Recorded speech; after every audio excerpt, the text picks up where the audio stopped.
Assalamualaikum warahmatullahi wabarakatuh. Perkenalkan, saya Nyambang Era Madani dengan NIM H0523317 dari kelas PGSDC. Di sini saya akan memaparkan peta konsep tentang perkembangan peserta didik.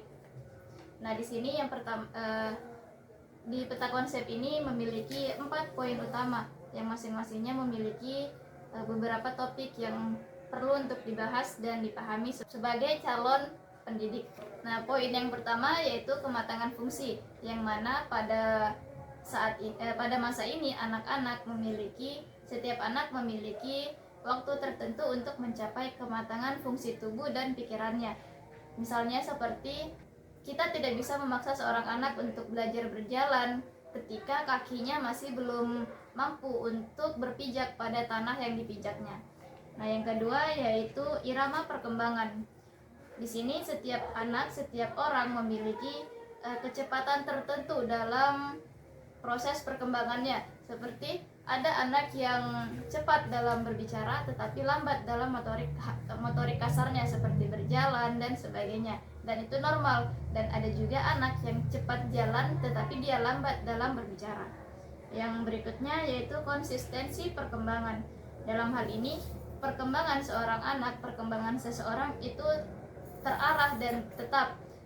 Misalnya dari perkembangan dari kepala hingga kaki dan juga perkembangan dari dalam ke luar tubuhnya. Nah, topik yang kedua yaitu periode perkembangan. Poin yang pertama yaitu masa bayi. Pada masa ini anak bayi mulai mengenali lingkungannya, mulai bentuk ikatan batin antara dia dan pengasuhnya, yang mana dalam hal ini orang tua ataupun bahkan babysitternya. Dan yang berikutnya yaitu masa kanak-kanak.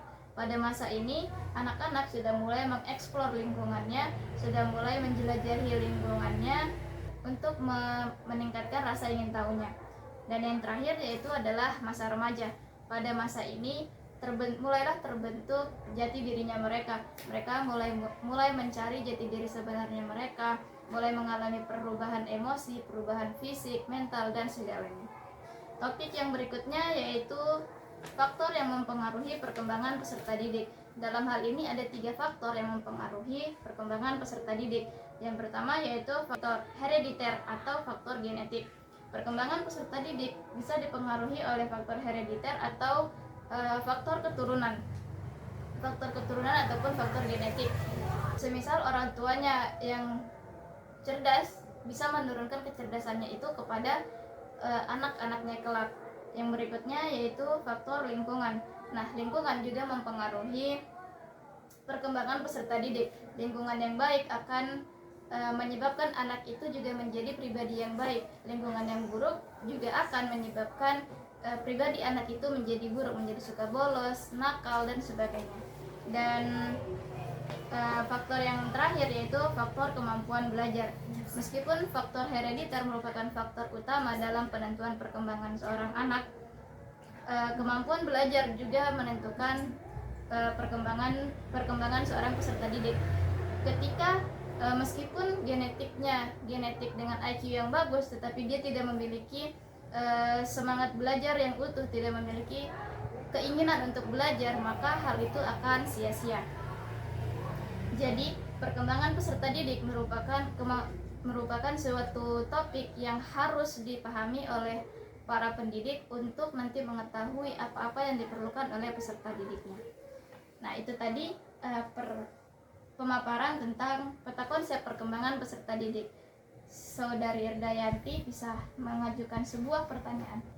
Oke, terima kasih atas kesempatannya. Nah, jadi di sini saya mau bertanya, mengapa faktor keluarga sangat berpengaruh terhadap perkembangan dan penyesuaian diri peserta didik? Terima kasih atas pertanyaannya, pertanyaan yang sangat menarik. Jadi, keluarga merupakan faktor yang penting dan utama dalam perkembangan peserta didik.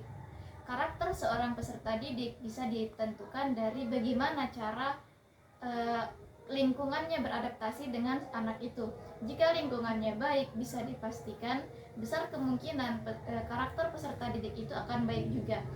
Dan juga sebaliknya, jika anak itu berada di lingkungan yang kurang baik seperti lingkungan yang penuh dengan kekerasan, pukulan, cacian, makian dan sebagainya, maka dapat dipastikan bahwa anak itu juga memiliki karakter dan juga mental yang tidak baik.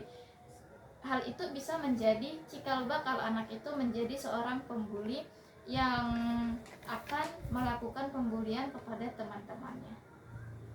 Itu tadi pemaparan tentang peta konsep perkembangan pendidikan yang sangat penting dikuasai dan dipahami oleh tenaga pendidik, yang mana hal ini akan membekali kita tentang bagaimana cara kita untuk menghadapi dan juga bagaimana cara kita untuk memberikan pemahaman kepada para peserta didik kita yang memiliki kepribadian yang berbeda. Sekian dari saya akhiri dengan ucapan wassalamualaikum warahmatullahi wabarakatuh.